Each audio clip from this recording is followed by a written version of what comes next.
Estamos finalmente en Mendoza, en el lugar donde estaba situado el campamento del Plumerillo, donde el general San Martín alistó al ejército de los Andes. Atrás mío se puede ver la réplica de la comandancia, de la ranchería y del lugar donde habitaban los soldados. Bueno, hay mucho para mostrar de aquí y mucho para contar de esta historia, pero eso... Estas tierras pertenecían a la familia de la Jeta y fueron cedidas en forma de préstamo. Una vez que se terminara la intrusión, tenían que ser devueltas a sus dueños. Recibe el nombre del Plumerillo porque estas eran tierras infértiles, inhóspitas, y abundaban las cortaderas, que son las plantas que vemos ahí con los plumones. Por eso recibe el nombre del Plumerillo. Una vez que San Martín sale con su columna de soldado, que es el último en dejar el campo, manda a desmantelar todo esto. Entonces acá no queda nada. Lo que ustedes van a ver es réplica de esa época. Lo único original son los dos cañones de las puertas de entrada, que esos fueron repatriados de Chile. Bueno, acá no quedó nada y en 1890 se junta un grupo de maestros con el gobernador para que se situara en el lugar un monumento, algo que hiciera referencia a lo que se había hecho acá. Entonces construyen lo que ven hoy, que es la pirámide, está anclada en las piedras, representan la montaña y sus tres caras representa Argentina, Chile y Perú con las batallas ganadas. Eso después que salgamos de las barracas, si ustedes quieren ir a ver y tomar fotos, no hay problema. Y las dos columnas de entrada con los cañones, era lo único que había. Después, en 1932, recién el gobierno de Mendoza manda a cerrar el lugar y es considerado Museo Nacional Histórico. Nosotros lo que vemos acá son 4 hectáreas nada más, pero en ese tiempo eran más de 70 hectáreas. Era alrededor de los barrios lindantes y todo. Claro. Y la parte de atrás que vemos con los mástiles y el busto de San Martín, el busto de las Heras, frisos con distintas etapas de la vida de San Martín, la llama votiva y descansan los restos de O'Brien acá. Esos fueron repatriados de Recoleta y descansan acá. Y bueno, detrás tenemos viñedos. El Paseo de los Héroes, que quedó inconcluso por el tema de la pandemia. Se quiere traer los bustos de los héroes de los tenientes, de otras provincias. Ajá. Bueno, y ahora vamos a pasar a las barracas. Las diseñó Álvarez Condarco. Estas son réplicas, obvio. Paso. Sí, obviamente. Fueron diseñadas por Álvarez Condarco, construidas en adobe, medían de 10 a 15 metros de ancho por 20 de largo. El techo de caña, arriba llevaba barro y arriba se le derretía grasa animal, que se servía como impermeabilizante. Y bueno, acá vemos los trajes de la época, cazadores a caballo, que era la guardia personal de San Martín, granaderos. Ellos instruían a los milicianos son los soldados. Entre los soldados encontramos el grupo de los libertos, los negros y los presos. Ellos firmaban la libertad a cambio de combatir. San Martín llama voluntariado, se quería presentar voluntariamente. Como nadie se presentaba, saca como un decreto, que era obligación. Y su edad oscilaba entre 14 y 45 años. De casi 5.000 soldados, la mayoría eran infantes. Y los vaqueanos. Los vaqueanos son los que conocían los pasos, formaron un papel muy importante en lo que fue la gesta, porque también hacían de chasqui, llevaban y traían información. Y lo que vemos acá es cómo dormía. Perdón. No, está bien. Dormían en colchones de hojas, de paja seca y sí, se tapaban con pelones, con ponchos que les tejían, cada uno tenía su poncho, cada uno tenía su morral y sus pertenencias. Y lo que vemos acá es el charqui, con el cual se fabricaba, o sea, se realizaba el guiso, el charquicán se llamaba, con el charqui cortado chiquitito, abundante cebolla, ajo, pimiento, zapallo, papa, y se le incorporaba harina de maíz. Cuando eso se enfriaba, lo compactaban en barritas como si fueran cereales y se les daba a cada uno de los soldados. Eso lo hidrataban después con agua para poder comerlo en la montaña. ¿Para qué servía la cebolla? Bueno, el guiso era potente en calorías, entonces era para darle energía. La cebolla servía para el soroche, que era el apunamiento, y el ajo era para la presión, para nivelar la presión sanguínea. Inclusive a los animales también, porque los animales también sufrían la descompensación de las alturas, se les frotaba cebolla en el hocico para que pudieran seguir. Y bueno, en ese tiempo Cuyo era muy pobre, entonces recibían muy poca ayuda también, y todo lo que podían lo reciclaban y lo usaban. Los vasos eran de troncos ahuecados, los cuencos donde comían eran calabazas de zapallo secadas, los mates de caña, y los cuernos lo usaban como cantimplora, o para llevar el agua, o para beber el vino, o el aguardiente, que también era considerado alimento, por el tema de las bajas temperaturas que había. Bueno, esto sería lo que más o menos representa a los soldados, a las barracas de los soldados. ¿Quieren tomar?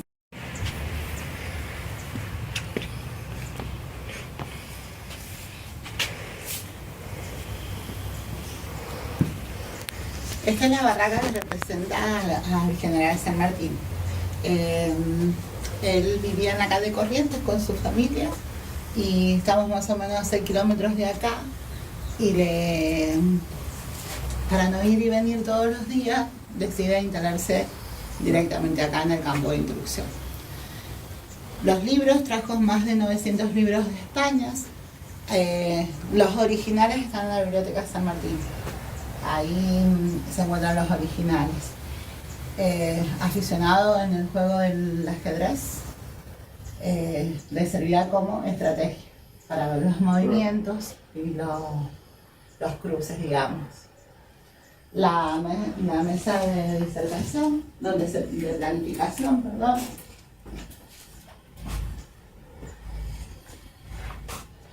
Este es el mapa, acá nos encontramos nosotros, que es el campo histórico. Fueron 6 columnas. De acá del campo histórico salieron 5. La sexta salió de La Rioja. Acá en San Juan se le suman 80 soldados que fueron instruidos acá, en el campo histórico. Teníamos 2 columnas al norte, 2 en el centro y 2 en el sur. Paso Los Patos, que pasó San Martín, y Uspallata, que pasó Las Heras. Acá en el sur, que es el Portillo y el Planchón, el Portillo en San Carlos y el Planchón en Malargüe, San Martín tuvo que hacer un tratado con los caciques indios, porque eran tierra indígena. Los pehuenches eran los que vivían ahí. Ellos comercializaban permanentemente con los españoles. Entonces, aparte de los caminos, era el más plano. Sí. ¿Con qué fin hace San Martín esto? Si bien los aborígenes colaboraron mucho en la gesta, pero San Martín sabía que había un grupo que los iba a delatar, digamos. En realidad él va con el fin de pedirle permiso para pasar por esas tierras, y los españoles se pensaron que San Martín iba a atacar por el sur. Sabían que acá se estaba formando un ejército, no sabían por dónde iba a pasar, no sabían a dónde se estaba formando. Entonces los realistas van hacia el sur, pensando que el fuerte iba a cruzar por ahí, y San Martín manda a un grupo de soldados con un montón de animales al galope.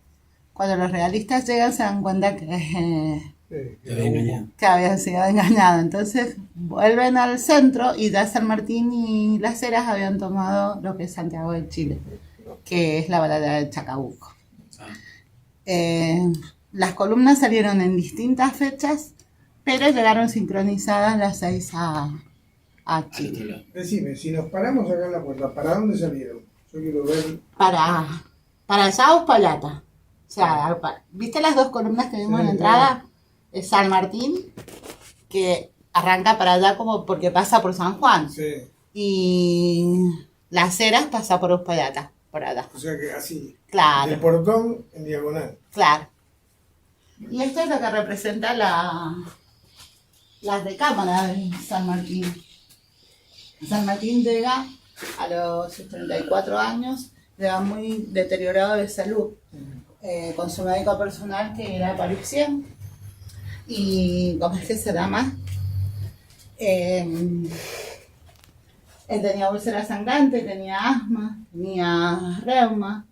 Este es el camastro, realizado con listones de cuero para que él pudiera descansar mejor. ¿Por qué tan joven y tan deteriorada su salud? Porque él a los 11 años ya se había alistado al servicio militar. Y a los 13 años ya empezó a combatir y no paró de combatir. Por eso tan joven y tan deteriorada su salud. El traje de gobernador y el traje militar. Este es el bicornio. El bicornio es ¿Eso es original? No. No lo estaríamos tocando. ¿Es elástico? No. El original era elástico. Esto, bueno, el significado del bicornio es según la postura. San Martín lo usaba así porque era libertador. Y Napoleón lo usaba así Cruzado. porque era conquistador. Ese es el significado del bicornio.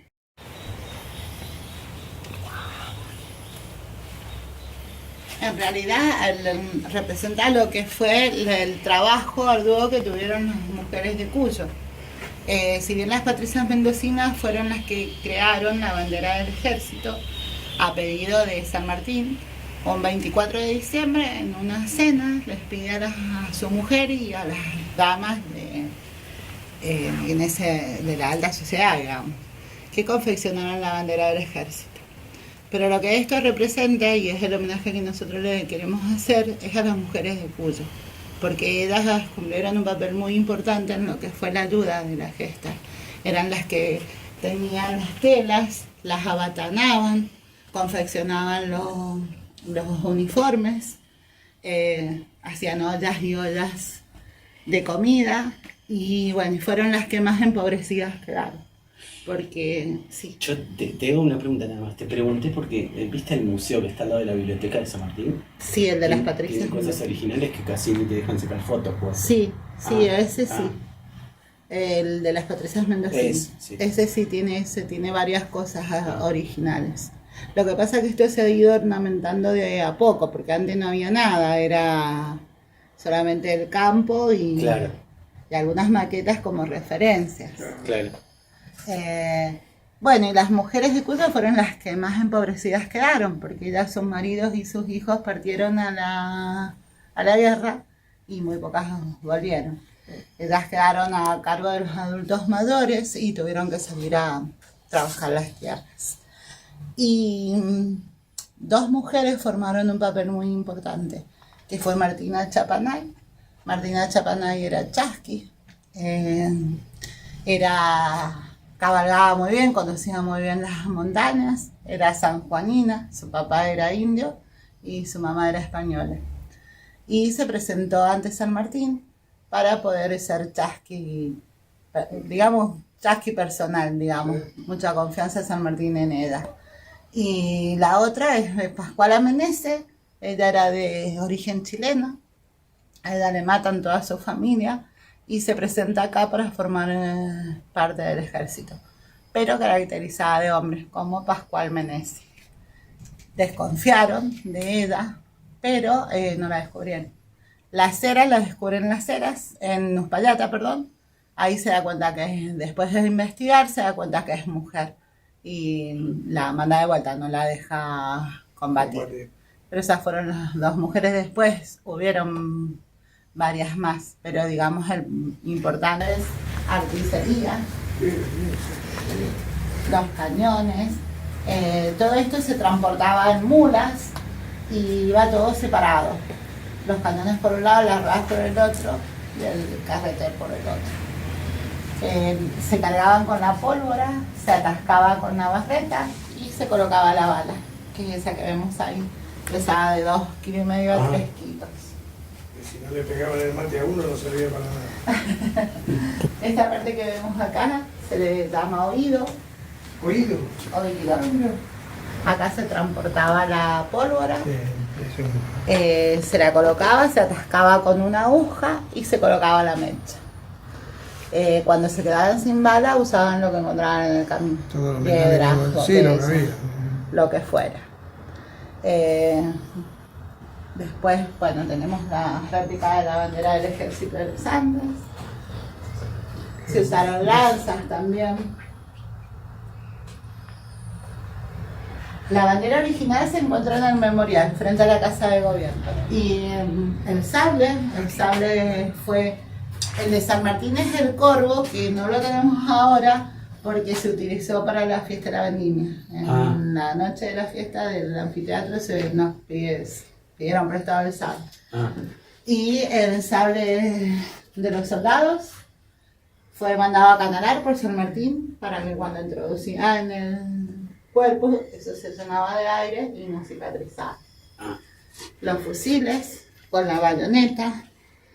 Los fusiles se cargaban igual que los cañones. Con la pólvora se atascaba y se colocaban los perdigones, que eran las balas. La pólvora, el trapito. Esta es la bayoneta, que no es... O sea, esta parte es como la parte del sable de abajo, un arma blanca. Esto va en la punta del fusil. Sí. Entonces cuando peleaban cuerpo a cuerpo o se caían de los caballos, no tenían tiempo de cargar los fusiles, lo hacían con la bayoneta. Bueno, también se utilizaron lanzas, algunas granadas. Por eso la granadera. Acá es donde se hacía todo, digamos, desde las herraduras hasta los reparaciones de rifle, los cañones, las balas, las botas, bueno, todo lo hacía la fragua de Fray Luis Beltrán. Lo que vemos acá es un fuelle, esto es de la época también. Sí. Esto era para avivar el fuego. En ese tiempo escaseaba muchísimo lo que era el hierro, el metal para ser fundido. Entonces fundían todo, lo que encontraban, herrajes, portones, lo que fuera, lo fundían. Termina muy enemistado con las iglesias porque mandó a bajar 7 campanas de distintas iglesias para poder ser fundidas. Manejaba más de 700 personas y termina muy mal también de salud. Le quedó una ronquera de por vida y casi sin audición. Él era franciscano y en realidad él llega acá de la mano de por O'Higgins. O sea, él nace en San Juan, se intruye acá en el convento y lo mandan a una misión a Chile. Ahí en Chile, donde está el regimiento de O'Higgins, él va como capellán. Se mete a la maestranza y leía mucho sobre física, sobre química y les empieza a dar instrucciones a los soldados que estaban fabricando y cómo hacer las cosas, y ahí O'Higgins lo nombra teniente. Cuando O'Higgins sale de Chile y se viene hacia Mendoza con el tema de... es exiliado, se exilia a Mendoza con un grupo de soldados, entre ellos venía O'Higgins. Y ahí se lo presenta a San Martín. Y San Martín lo nombra a un grado más y lo hace cargo de lo que es toda la maestranza de lo que fue el ejército. O sea, acá en el... Él combatió también, ¿no? Tuvo que combatir, combatió. Sí, él tuvo que él llevaba toda la artillería, estaba a cargo de toda la artillería.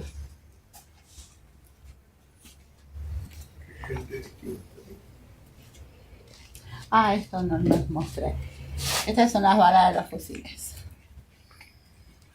Esta de los fusiles. Esa la partecita de atrás se cortaba y se volvía a fundir. A la bolita que le metían. Claro. Y eran moldes de cerámica. Esto lo llenaban con un cucharón y imagínense en el trabajo arduo que tenían que hacer. Pero como... no sé. Un trabajo de platería.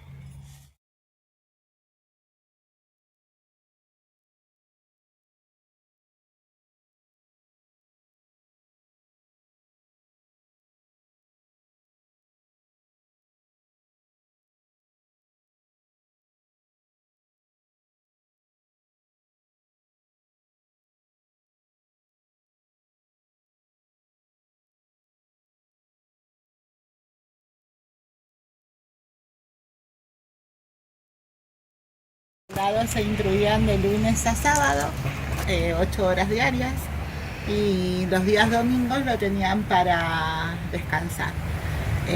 San Martín mandaba a buscar un capitán de la ciudad y les ofrecían eso.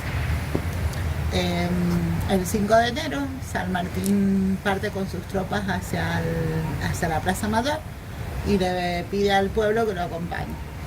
Ahí ofrece una misa al capitán, que era Giraldez, bendice la bandera del Ejército de los Andes, la muestra al pueblo, se la muestra a los soldados y se las hace prometer.